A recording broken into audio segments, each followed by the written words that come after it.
Le juge d'instruction et le procureur étaient partis après de vaines recherches, et l'on attendait Herlock Sholmès avec une curiosité que justifiait sa grande réputation. On fut un peu déçu par son aspect de bon bourgeois, qui différait si profondément de l'image qu'on se faisait de lui.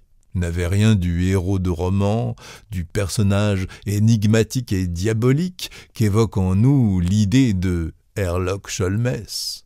Devanne, cependant, s'écria, plein d'exubérance. « Enfin, maître, c'est vous! Quel bonheur! Il y a si longtemps que j'espérais. Je suis presque heureux de tout ce qui s'est passé, puisque cela me vaut le plaisir de vous voir. Mais à propos, comment êtes-vous venu? Par le train?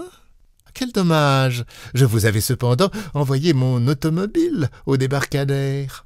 Une arrivée officielle, n'est-ce pas? Avec tambour et musique.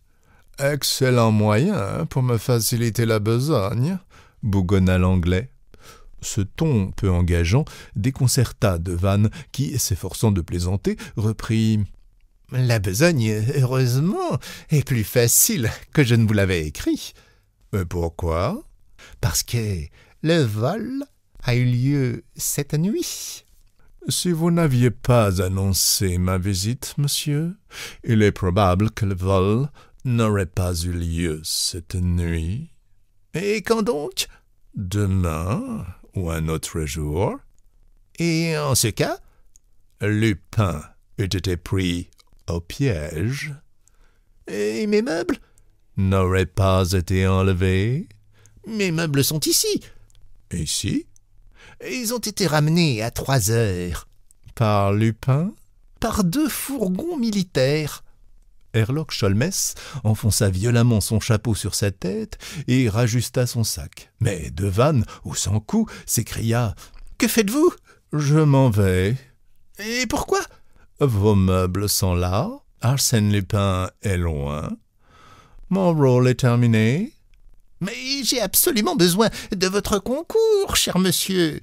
Ce qui s'est passé hier peut se renouveler demain, puisque nous ignorons le plus important. Comment Arsène Lupin est entré? Comment il est sorti? Et pourquoi, quelques heures plus tard, il procédait à cette restitution? » « Ah, vous ignorez. » L'idée d'un secret à découvrir adoucit Herlock Sholmès.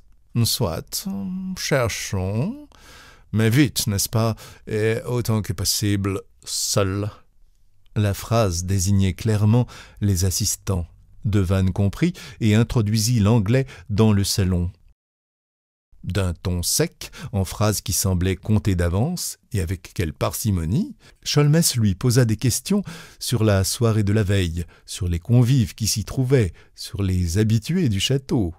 Puis il examina les 2 volumes de la chronique, compara les cartes du souterrain, se fit répéter les citations relevées par l'abbé Gélis et demanda « C'est bien hier que, pour la première fois, vous avez parlé de ces 2 citations. »« Hier. Vous ne les aviez jamais communiquées à M. Horace Valmont? »« Jamais. »« Bien. Commandez votre automobile.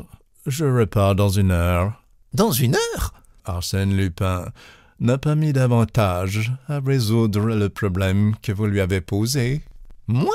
Je lui ai posé? »« Eh oui, Arsène Lupin et Valmont, c'est la même chose. »« Je m'en doutais.